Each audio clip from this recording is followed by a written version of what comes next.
Hello বন্ধুরা, সবাই কেমন আছেন? আশা করছি ভালো আছেন। ইতিমধ্যে একটা খুব গুরুত্বপূর্ণ টপিক নিয়ে আপনাদের সাথে আজ আলোচনা করছি, জন্ম সার্টিফিকেটের ব্যাপার নিয়ে। জন্ম সার্টিফিকেটের ঝাড়াই বাছাইয়ের কাজ চালু হয়ে গেছে।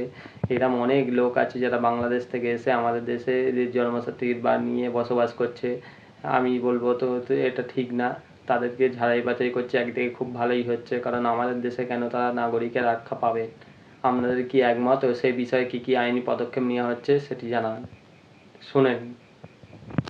জন্ম মৃত্যু নিবন্ধনকে আরও স্বচ্ছ ও নির্ভুল করতে, নাগরিকত্ব বান্ধব করতে পশ্চিমবঙ্গ সরকারের যে নিয়মগুলি এসছে সেগুলি হলো, প্রতিটি জেলায় একটি করে জেলা শাসক, প্রতিটি জেলা শাসক ও সংশ্লিষ্ট জেলার জন্ম মৃত্যু নিবন্ধক হিসাবে দায়িত্ব পালন করবে জেলা শাসক, ও ব্লক ও মেডিকেল অফিসার, গ্রামীণ হাসপাতালের সুপারিনটেন্ডেন্ট ও মেডিকেল কলেজের প্রধানরা তাদের নিজ নিজ স্বাস্থ্য প্রতিষ্ঠানে সংগঠিত জন্ম মৃত্যু নিবন্ধনের দায়িত্বে থাকবেন, যা প্রাতিষ্ঠানিক নিবন্ধন ব্যবস্থাকে আরও সুদৃঢ় ও কার্যকর করবে।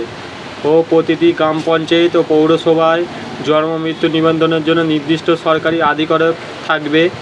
এটি মেন বিষয়, যাতে নথিভুক্তকরণ ও প্রশাসনিক কাজকর্ম আরও দ্রুত, সুশৃঙ্খল ও নির্ভুলভাবে সম্পূর্ণ হয়। অর্থাৎ গ্রাম পঞ্চায়েত ও পৌরসভার হাতে আর থাকবে না এই ব্যাপারটা, জন্ম মৃত্যু সার্টিফিকেটের ব্যাপারটা। এটি নির্দিষ্ট আধিকারিক, সরকারি আধিকারিক থাকবে। এই পদক্ষেপ নিয়েছে কারণ একটাই লক্ষ্য, স্বচ্ছ, জবাবদিহি ও নাগরিক বান্ধব প্রশাসন গড়ে তোলা, পশ্চিমবঙ্গের প্রতিটা মানুষের কাছে সরকারি পরিষেবা আরও সহজ ও দ্রুত নির্ভরযোগ্য করে পৌঁছে দেওয়া। ধন্যবাদ।